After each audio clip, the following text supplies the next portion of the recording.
Un nouveau président va-t-il permettre à Haïti d'envisager le bout du tunnel? Le tout nouveau conseil de transition en Haïti s'est donc choisi hier un président en la personne de l'homme politique Edgar Leblanc, fils, qui a promis de rechercher le consensus afin que l'organe puisse sortir le pays de sa profonde crise sécuritaire.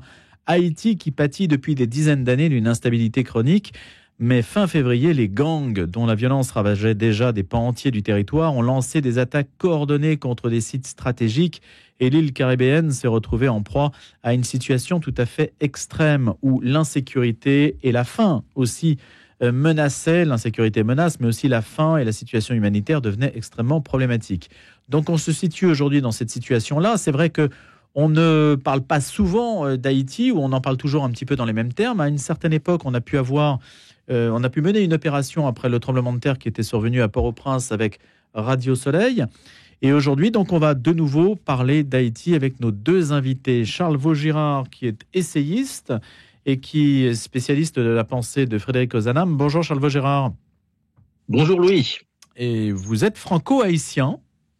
Expliquez-nous un petit peu, parce que j'allais dire ça ne se voit pas, mais ma remarque est un peu stupide. Oui, ça, effectivement, ça saute pas aux yeux. Mais je suis franco-haïtien par ma maman, qui est issue d'une famille haïtienne qui elle-même a été très métissée, parce que mon grand-père était américain, mon arrière-grand-père était corse, mais c'est une famille néanmoins haïtienne, et j'ai encore toute ma famille maternelle là-bas. Et j'aime énormément Haïti, j'y suis profondément attaché, j'y suis allé à plusieurs reprises, donc je me revendique clairement comme franco-haïtien. Et actuellement, je peux vous dire que je suis très, très inquiet. Je suis en contact constant avec ma famille là-bas et je suis la situation de près. Et c'est quelque chose qui m'inquiète beaucoup, parce que j'ai l'impression que même si Haïti va mal depuis quand même très longtemps, là, on atteint un niveau qui est vraiment dans les extrêmes. Alors, si vous êtes là ce matin, Charles Vaugirard, c'est que vous avez été chroniqueur sur notre antenne. Vous êtes intervenu sur divers sujets. Et donc, on a pu échanger sur la situation à Haïti. Le changement, je ne sais pas si c'est un basculement politique, si c'est vraiment un changement notable, parce qu'il y a déjà eu une succession de présidents. Et puis, on ne va pas faire toute l'histoire politique de ce pays. Mais que représente aujourd'hui le fait qu'un nouveau conseil de transition, si on prend cette dernière actualité, est nommé la personne d'Edgar Leblanc, fils? Qu'est-ce que vous pouvez dire là-dessus?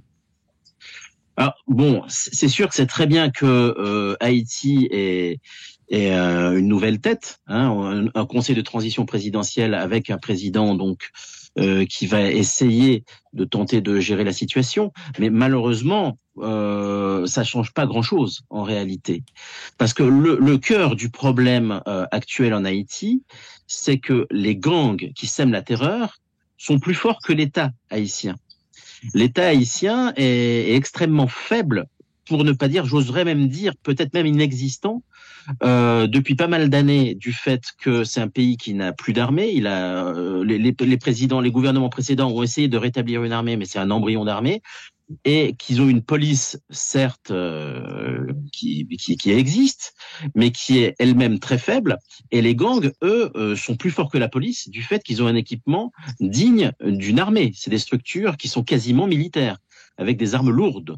Donc, comme les gangs sont plus forts que l'État, comme les services publics sont complètement détruits, ne fonctionnent pas, et que les gangs eux-mêmes tiennent les sites stratégiques, tiennent les routes, 80% de Port-au-Prince est tenu et contrôlé par les gangs, eh bien, ce pauvre gouvernement de Edgar Leblanc fils va pas pouvoir faire grand-chose. Il lui faudrait une aide extérieure forte pour pouvoir tenter de rétablir l'ordre. Alors justement, cette nomination est-elle le préambule au fait qu'il peut recevoir une aide de l'extérieur et qu'il va falloir soutenir Haïti d'une manière ou d'une autre? Alors, j'aimerais que oui, mais le problème, si vous voulez, c'est que en octobre dernier, les Nations Unies ont voté une résolution, le Conseil de sécurité a voté une résolution pour l'envoi d'une aide internationale, sous la forme d'une aide policière, pas militaire, policière, dirigée par le Kenya. Sauf que depuis octobre, elle n'est toujours pas arrivée. Or, en octobre, il y avait encore un gouvernement, celui de Ariel Henry. Bon, voilà, si c'était la présence d'un gouvernement qui aurait pu accueillir cette aide, ça se serait fait, en fait.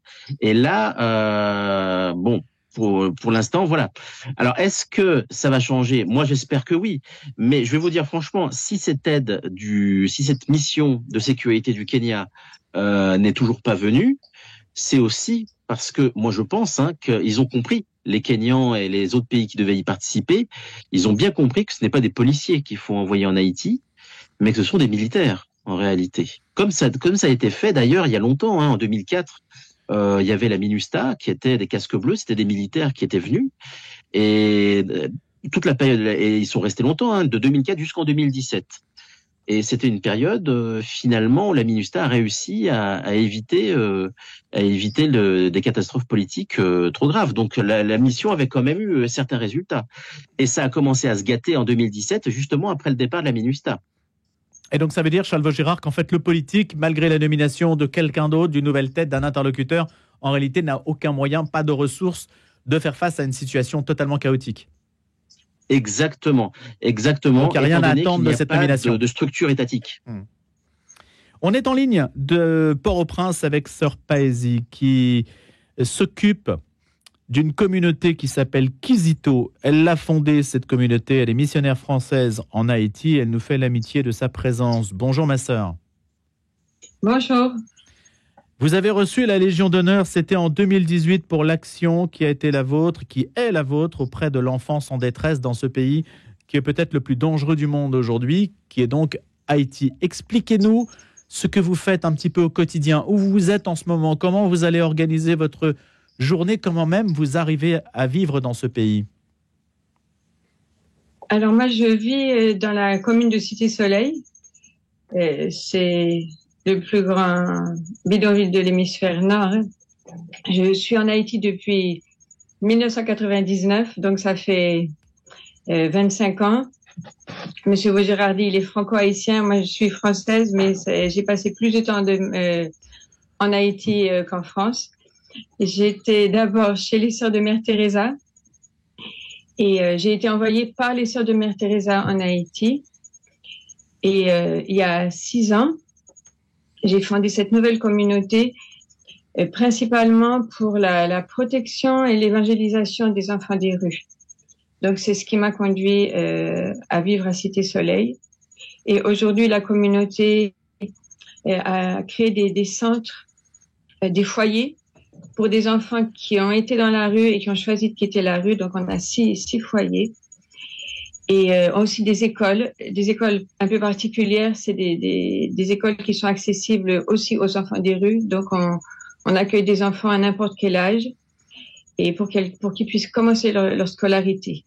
Donc, on a 7 écoles à Cité-Soleil qui fonctionnent depuis le début de l'année scolaire. Et donc, vous me posez une question sur ma journée.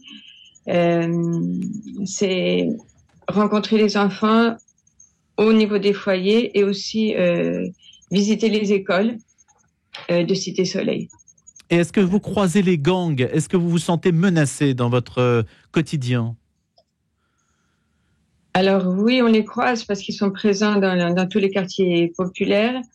Dans notre quotidien, non, on ne se sent pas directement menacé par eux parce que comme on a un service au sein de leur quartier, en général, on est accepté et on a souvent des rencontres et des dialogues parfois qui peuvent même être étonnants. Ça commence assez souvent par ma sœur, priez pour nous. Ou quelque chose du genre. Donc, dans ce sens-là, on ne se sent pas directement menacé. Est-ce qu'on peut dire, Sœur Paesi, que l'Église est le seul service public qui fonctionne? Est-ce qu'on peut dire ça à l'Église? Est-ce que c'est un service public? Il y a un aspect, oui, en un sens, on peut dire ça, parce qu'il y a certaines... les œuvres de l'Église qui continuent à servir la population au niveau médical. C'est pas le seul. Médecins sans frontières est présent, extrêmement efficace, par exemple. Mais c'est pas non plus un service public. Et donc, oui, en un sens, on peut dire ça. Charles Vaugirard disait à l'instant qu'il y a une aggravation de la situation. On sentait bien au début de notre entretien qu'il était vraiment... Et d'ailleurs, c'est à l'origine de cette émission et c'est la discussion qu'on a pu avoir en amont. C'est de se dire vraiment, ça va mal à Haïti, il faut faire quelque chose. Est-ce que vous sentez vous-même à Cité Soleil, à Port-au-Prince, que la situation se dégrade de semaine en semaine. C'est l'écho que nous avons quelque peu, mais on ne peut pas forcément le mesurer autant que vous, évidemment. Oui, c'est vrai que la situation se dégrade et c'est aussi la durée au niveau des gens les plus vulnérables. Depuis le début des conflits d'abord entre les gangs qui ont recommencé en 2019, la conséquence c'était la presque quasi fermeture des marchés des rues et les gens dépendent de ces marchés des rues pour leur survie. Et donc plus ça dure et plus ça affecte la population en termes de misère et de pauvreté, et surtout au niveau les gens souffrent vraiment de plus en plus de la faim. Donc il y a un problème alimentaire. Est-ce que vous pensez qu'il y a un risque épidémique aussi?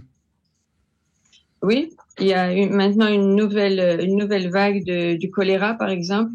L'accès à l'eau potable est devenu extrêmement difficile. Alors paradoxalement, il y a aussi des inondations qui sont causées par le fait qu'il n'y a pas de ramassage des ordures.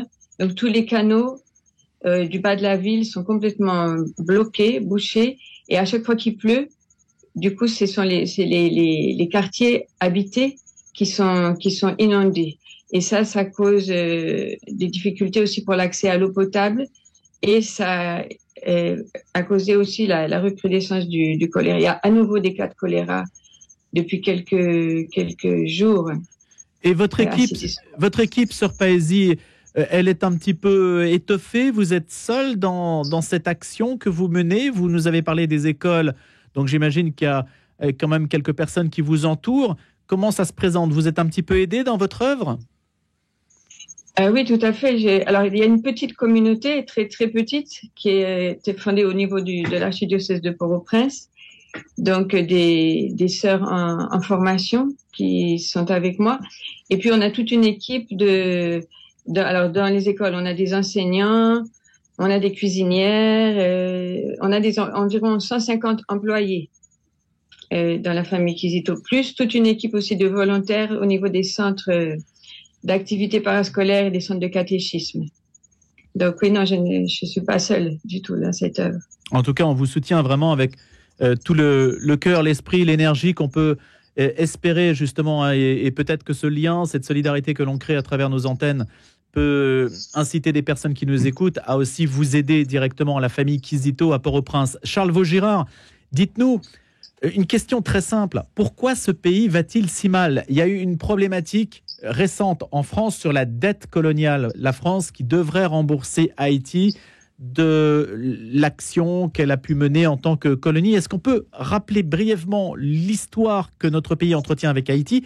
Est-ce que vous pensez de cette question de la dette? Alors, c'est une histoire, effectivement, il y a une histoire très ancienne, et qui est entre la France et Haïti. La France a colonisé Haïti au XVIIe siècle, et Haïti est devenue indépendante en 1804. Par une révolte d'esclaves. Il y avait l'esclavage qui était terrible en Haïti, et les esclaves se sont révoltés et ils ont réussi à fonder un État indépendant en 1804. Et la France, en quelque sorte, pour reconnaître l'indépendance d'Haïti, en 1825, c'est le roi Charles X a contraint, parce que faut le dire, hein, c'est ce qui s'est passé, Haïti a payé une dette qui correspondait aux bénéfices que rapportait la colonie de Saint-Domingue, parce que c'était son ancien nom, à la France. Une dette de 150 millions de francs or. Or, Haïti a mis des années et des années à payer à la France cette dette, jusque d'ailleurs, ça s'est arrêté vers les années 1950. Et actuellement, il y a tout un courant politique haïtien qui demande que la France, finalement, rembourse cet argent qui a été touché indûment, il faut le dire, hein, par la force. Et alors, c'est un courant qui en réalité ne concerne que assez peu de monde. C'est plutôt un slogan politique et qui a été relayé par des ONG, y compris récemment, hein, même un cadre des Nations Unies, le haut-commissaire aux droits de l'homme, a demandé à ce que la France paye cette dette qui est estimée actuellement à 100 milliards d'euros. Je vais vous dire franchement, donc c'est considérable. C'est pas ça qui est la racine du mal en Haïti. parce que toute la période où Haïti a remboursé cette dette, qui effectivement est énorme et qui n'a pas fait du bien aux finances d'Haïti, Haïti n'allait pas si mal. Haïti allait même moins mal qu'aujourd'hui. Donc pour vous dire que la souffrance qu'Haïti aujourd'hui, la crise que connaît Haïti n'est pas liée à la dette. Elle est liée plutôt à l'instabilité politique, ajouter à cela les catastrophes naturelles. Le grand séisme du 12 janvier 2010 a été une apocalypse pour Haïti, a fait du mal, et à toute une série de problèmes politiques, sociaux qui se sont accumulés et qui font que l'État est complètement inexistant et que c'est porte ouverte à toutes les attaques, à toute l'insécurité et à ce cauchemar que connaît Haïti. Mais pourquoi, Charles Vaugirard, c'est plutôt le mal, il est plutôt ailleurs. Pourquoi, Charles Vaugirard, la République dominicaine, juste à côté, se porte plutôt bien, et pourquoi Haïti se porte si mal? C'est une énigme, hein. C'est une énigme parce que la République dominicaine a aussi connu des épisodes dans son histoire qui n'étaient pas faciles. Elle a eu des dictateurs, elle a eu des situations particulières. C'est énigmatique. Moi, ce que je pense, c'est conjoncturel en fait. Hein. C'est lié à des régimes, à des dirigeants qui ont été corrompus, qui ont été dictateurs, peut-être aussi à des mauvais choix politiques. C'est vrai que c'est vraiment très très très complexe et c'est difficile d'apporter une solution. C'est sûr que la dette de la France, encore une fois, elle a quand même affaibli Haïti. Ça, c'est une réalité. Vous estimez que la France doit rembourser? Mais pour moi, c'est pas la cause principale. La cause principale, moi, je pense qu'elle est dans une accumulation pendant très très longtemps de gouvernements et d'instabilité qui ont affaibli considérablement le pays, l'État et sa société civile, notamment par exemple une forte émigration aussi. Les régimes, les crises successives depuis 50 ans ont fait que toute une population a quitté le pays et l'a affaibli, notamment une population qui était aisée et qui avait des ressources économiques. Vous estimez que la France doit rembourser la dette rapidement, Charles Vaugirard? Non, écoutez, franchement, actuellement, en liquidité, si la France remboursait la dette, ça n'irait pas aux Haïtiens. Ça irait à des... Voilà, ça irait à des dirigeants corrompus, voilà, ça n'irait pas aux Haïtiens. Donc la France ne doit pas rembourser la dette en liquidité, surtout pas. En infrastructure, peut-être, même si, vous savez, la France fait beaucoup de choses depuis des années. Il y a énormément de coopérants qui sont envoyés en Haïti, il y a énormément eu de choses de faites après le séisme et même avant. Donc, je pense qu'elle est déjà en partie remboursée, pas en totalité, mais en partie. Par contre, il y a effectivement une dette morale, comme le disait le président François Hollande. Ça, c'est vrai. Et il y a un lien historique très, très fort. Et je pense que le meilleur moyen que peut faire la France pour honorer ce lien historique et cette dette morale, ce serait d'intervenir militairement en Haïti dans une mission des Nations Unies avec d'autres pays, par exemple le Canada ou d'autres, pour rétablir l'ordre face aux gangs. Et une intervention militaire et pas policière. Ça serait, pourquoi pas, l'occasion de mobiliser les troupes françaises qui aujourd'hui, depuis la fin de Barkhane en particulier, ne sont pas mobilisées pour certains régiments qui pourraient très bien aller, pourquoi pas, en Haïti, rétablir l'ordre, puisque c'est une action militaire qui, vous estimez, est nécessaire pour pouvoir sortir ce pays de l'ornière. Sœur Paesi, Haïti est une terre spirituellement marquée par le vaudou. C'est très important là-bas. Comment l'Église se situe-t-elle dans l'environnement spirituel d'Haïti? Vous êtes bien perçu, vous l'avez dit tout à l'heure, parce que vous apportez aussi des services sociaux, qu'il y a des communautés, religieuses importantes. Quel est en un mot l'état de l'Église catholique là-bas? Comment le percevez-vous? Alors l'Église est très très présente. L'Église est très présente en Haïti. Le vaudou est aussi très présent. Et il y a une partie de la population qui navigue un peu entre les deux. Mais je pense que la mission de l'Église est vraiment importante et que c'est aussi lié aux questions précédentes que vous posiez à Monsieur Vaugirard, dans le sens où les valeurs de l'Évangile une société ne peut doit être construite, je pense, sur les valeurs de l'Évangile, le respect des plus faibles, le sens du bien commun. Et malheureusement, la façon dont le vaudou est pratiqué va à l'encontre de ces valeurs, parce que c'est basé sur la peur, hein, et ça crée une méfiance entre les gens. Alors, à l'origine, le vaudou n'est pas que ça, parce que c'est une religion naturelle. Il y avait un sens contemplatif de la présence de Dieu, par exemple dans la nature, comme dans toutes les religions naturelles. Mais la façon dont le vaudou est pratiqué, ça exacerbe souvent la haine, les vengeances, etc. Donc, sur ce point-là, l'Église a une mission importante à faire en profondeur, d'annoncer l'Évangile et de vivre, d'être la présence de Jésus parmi les gens. Peut-on dire que le vaudou, ma sœur, participe des malheurs d'Haïti? Est-ce possible de dire ça? La façon dont c'est pratiqué, oui. La façon dont c'est pratiqué. Charles Vaugirard, que peut-on à présent, au fil de cette discussion, quels sont les atouts, vous qui êtes franco-haïtien, quels sont les atouts d'Haïti? On a compris le message sur le fait que la communauté internationale pourrait intervenir et devrait le faire militairement, même si les médias parlent d'autre chose et pas d'Haïti la plupart du temps. Est-ce qu'il y a des atouts sur lesquels ce pays peut compter? Alors, oui, bien sûr. Pour l'avenir d'Haïti, quand elle aura un État restauré, elle peut compter sur son développement, sur le tourisme, sur l'agriculture. C'est un pays magnifique, Haïti, qui a les plus belles plages au monde, qui a des paysages splendides, qui a une terre extrêmement fertile, qui a un peuple, qui a une culture magnifique, avec que ce soit les tableaux ou la musique. On a Dany Laferrière qui est à l'Académie française. Hein, la culture haïtienne, l'écriture, la littérature haïtienne est splendide. C'est un pays qui regorge finalement de richesses, qui a un peuple, qui a un courage mais extraordinaire, une dignité. Voilà, Haïti, ses atouts, il les a. Elle en a plein et le développement d'Haïti peut se faire, j'y crois vraiment. Mais pour ça, il faut qu'il y ait un État qui assure l'ordre, la sécurité, le bien commun, et tout le reste viendra de surcroît. Une fois qu'on aura l'État, eh bien Haïti redeviendra la perle des Antilles.